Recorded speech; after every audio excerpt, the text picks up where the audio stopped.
আসসালামু আলাইকুম, আমি রিনা। প্রতিদিনের মতো আজকে একটা ব্লগ আপনাদের সাথে নিয়ে চলে আসলাম। ছাদে চলে আসছি। আজকে হচ্ছে ছাদে থেকে সবজি নিয়ে তারপর রান্না করব। প্রতিদিনের মতোই আজকেও একই চিন্তা, কি রান্না করব। এটা কিন্তু আমাদের সবারই চিন্তা, মানে সব মেয়েদেরই চিন্তা। আমি একা না, সব মেয়েরাই চিন্তা করে যে প্রতিদিন রাতে ঘুমানোর আগে যে আমি কালকে সকালে বা কালকে দুপুরের জন্য কি রান্না করব। এটা আমাদের প্রতিদিনের টেনশন। তো প্রতিদিন হচ্ছে একই ধরনের সবজি কিনে আসলে খেতে ভালো লাগছে না। তো ভাবলাম যে আজকে একদম ছাদে থেকে ফ্রেশ সবজি নিয়ে তারপর রান্না করব। একটা মিষ্টি কুমড়া কিন্তু প্রথমেই দেখিয়েছি, ওইটাই রান্না করতে চেয়েছিলাম, কিন্তু ওইটা এখনও বড় হয়নি। বড় হলে আবার দেখাবো আপনাদেরকে। আর এই যে বরবটিগুলো কিন্তু বড় হয়ে গিয়েছে, আজকে বরবটি রান্না করব। তাহলে আজকে বরবটি দিয়ে হচ্ছে আমার তরকারি হয়ে যাবে। বরবটি গাছ কিন্তু হতে বেশি সময় লাগে না, এটা হচ্ছে 20 দিন হয়েছে মাত্র, তাই দেখতে পাচ্ছেন যে কত বরবটি ধরেছে। যাদের ছাদে হচ্ছে খালি জায়গা আছে তারা কিন্তু এরকম গাছ বুনে দিলেই একদম ফ্রেশ সবজি খেতে পারবেন। আর এই যে মরিচ গাছটা কিন্তু দেখিয়েছিলাম, এটাতে প্রচুর মরিচ ধরেছিল, এখন মরিচ গাছটা মরে যাচ্ছে, সমস্যা হয়েছে। আরও ভাবছি যে ঢেঁড়স গাছ, বেগুন গাছ, তারপর হচ্ছে যেগুলো খুব তাড়াতাড়ি সবজি ধরে এরকম কিছু গাছ বুনে দিব, তাহলে কিন্তু আমরা ফ্রেশ সবজি খেতে পারবো। এখন হচ্ছে ছাদ থেকে একদম তাজা বরবটি নিয়ে তারপর হচ্ছে রান্না করব।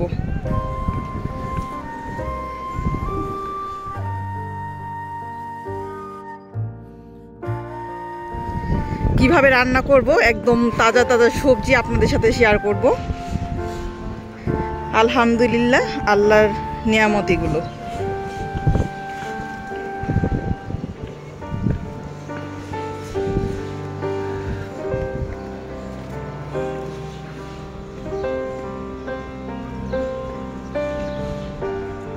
পুদিনা পাতা এখন নেওয়ার টাইম নাই, আয়াতের জন্য শরবত বানানোর জন্য নিতে চাচ্ছিলাম, কিন্তু এখন সময় নাই, এখন নিব না।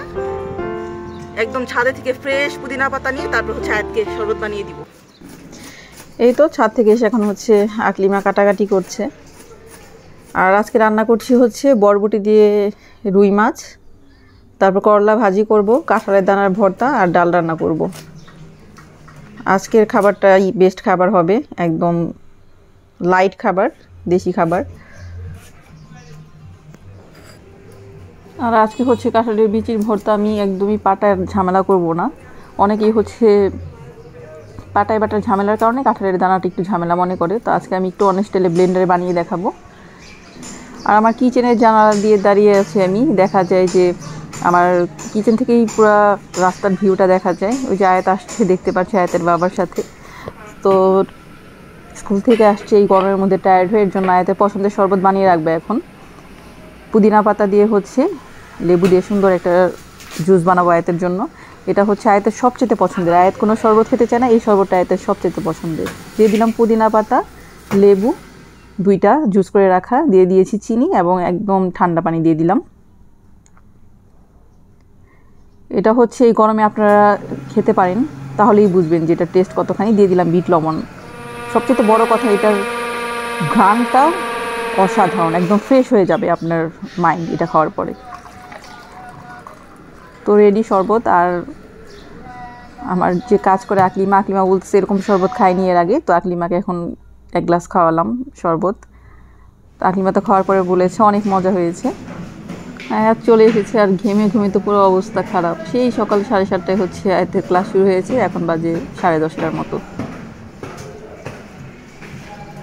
কি পড়াইছে আজকে বলো? হ্যাঁ, কি পড়িয়েছে মিস? আজকে বাংলা ক্লাস পড়াইছে, তারপর আর ইংলিশ, তারপর আর কি করিয়েছে? অ্যাক্টিভিটিস ক্লাস হয়েছে? আচ্ছা, আর ম্যাথ ক্লাস। আর ম্যাথ ক্লাসও? আচ্ছা ঠিক আছে। তুমি তো অনেক টায়ার্ড না, দৌড়াদৌড়ি করে আসছো, ঘেমে তো অবস্থা খারাপ। আচ্ছা, তোমার জন্য আমি নিয়ে আসি, দাঁড়াও, শরবত নিয়ে আসি। হ্যাঁ, আয়াত এই শরবতটা পেলে অনেক খুশি, আর অন্য কোনো শরবত দিয়ে আয়াতকে আমি খুশি করতে পারি না আসলে। তো এই তো আয়াতকে ফ্রেশ করে এখন হচ্ছে আমি রান্না বান্না শুরু করব। সব কিছু ধুয়ে রেডি করে নিচ্ছি।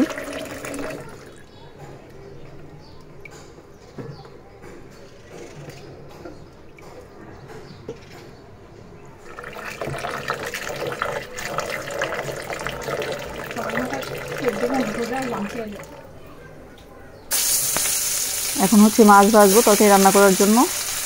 আর সবসময় আমি তেলের মধ্যে একটু লবণ ছিটিয়ে দিই, তাহলে কিন্তু আপনারা যখন মাছটা ভাজি করবেন মাছটা কিন্তু লেগে যাবে না। এই যে এক চুলায় হচ্ছে করলা ভাজি বসিয়ে দিয়েছি, আর এক চুলায় হচ্ছে মাছ ভাজি হচ্ছে বরবটি দিয়ে আলু দিয়ে রান্না করব।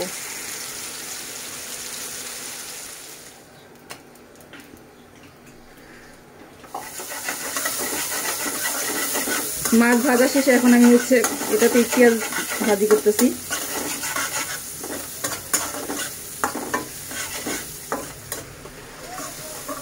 সব মশলা দিয়ে হচ্ছে ভালো মতো কষিয়ে নিয়েছি, যা যা দেই আর কি। সবসময় আমরা মশলা কষানোর সময় আদা রসুন হলুদ মরিচ সব কিছু দিয়ে হচ্ছে সুন্দর করে আমি কষিয়ে দিলাম।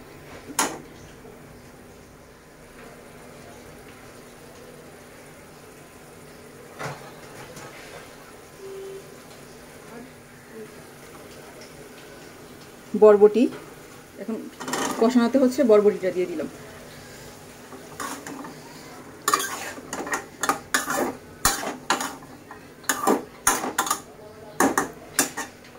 তাজা একটা জিনিসের খাওয়ার টেস্টও যেমন আলাদা, দেখতেও অনেক বেশি। এটা হচ্ছে কষাতে থাকুক, চুলাটা মিডিয়াম হিটে করে দিই, লো হিট করে দিলাম। আর এই যে করলা ভাজিটা শেষ, আমার করলা ভাজি হয়ে গেছে। চাচ্ছিলাম যে করলা ভাজিতে তেল কম দিব, করলা ভাজিতে আসলে তেল কম দিলে মজা লাগে না, আসলে সব কিছু আসলে তেল কম দিয়ে হয় না। এই যে করলা ভাজি শেষ, রেডি। করলা ভাজিটা রেডি।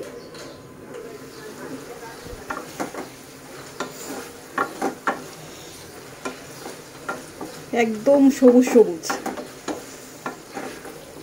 আমরা যখন আসলে বাজার থেকে কিনি তখন দেখা যায় কি এরকম সবুজ সবুজ আসলে কালারটা থাকে না। আর ওগুলো তো আসলে কত দিনের পাড়া থাকে আমরা নিজেরাও যাই না। এটা তো আজকে আমরা গাছ থেকে পারলাম, আজকেই রান্না করলাম, তো এটার টেস্ট তো অবশ্যই ভালো হবে। আর কোনো সার ছাড়া কোনো কিচ্ছু ছাড়া একদম ন্যাচারাল।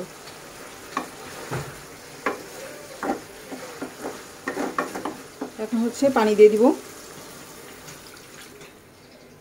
তারপর যখন বলক আসবে তখন হচ্ছে উপর দিয়ে মাছ দিয়ে দিব। এখন হোক এটা আস্তে আস্তে। এখন হচ্ছে আরেক চুলায় আমি কাঁঠালের দানাটা সিদ্ধ দিয়ে দিব। কাঁঠালের দানার ভর্তা বানাবো। আমি সিদ্ধ করে ভর্তাটা বানাই সবসময়। কাঁঠালের দানার ভেজে ভর্তা বানাইলে হয় কি যে বেশিক্ষণ রেখে খাওয়া যায় না, শক্ত শক্ত হয়ে যায়। আরেক চুলায় হচ্ছে এখন কাঁঠালের দানা সিদ্ধ বসাই দিলাম।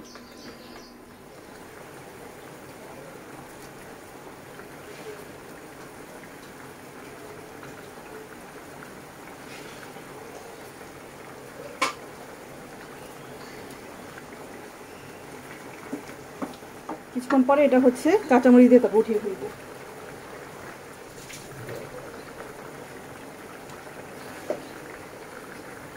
তরকারি এখন নামিয়ে ফেলছি। এখন হচ্ছে এই চুলায় ডাল বসিয়ে দিব।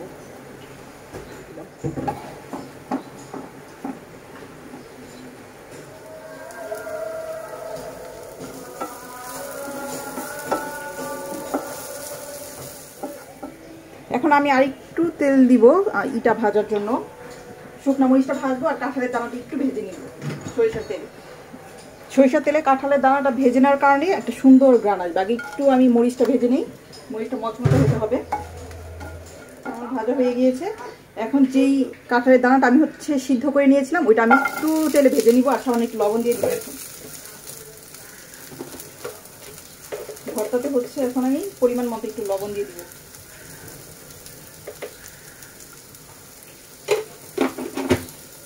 এইভাবে আপনারা ভর্তাটা বানিয়ে দেখবেন, কোনো ঝামেলা ছাড়া, পাটায় বাটতে হবে না, খুবই টেস্ট হবে।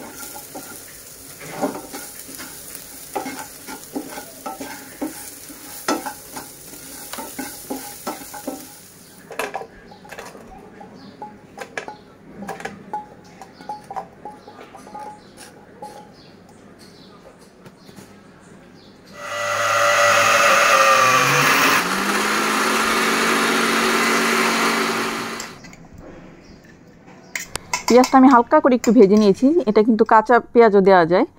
আর এখন সরিষা তেল দিয়ে সব কিছু একসাথে আমি ভালো করে মাখিয়ে নিব।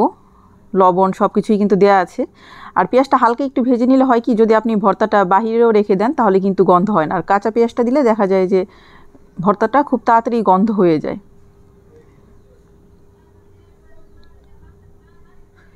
এই তো আমার ভর্তা রেডি। আর উপর দিয়ে একটু সরিষার তেল ঢেলে দিলাম, এতে করে একদম সুন্দর একটা সরিষার তেলের ফ্লেভার ছড়াচ্ছে। আর এখন বাজে দুপুর 1:30টা, টেবিলে খাবার দাবার সব রেডি করে ফেলেছি। এখন সবাই খাবার খেতে বসবে। আর এই তো আজকের দুপুরের আয়োজন আমার কাঁঠালের বিচি ভর্তা, তারপর হচ্ছে বরবটি দিয়ে রুই মাছ, করলা ভাজি, ডাল, আয়াতের জন্য মুরগির মাংস রান্না করতে হয়েছে আলাদা।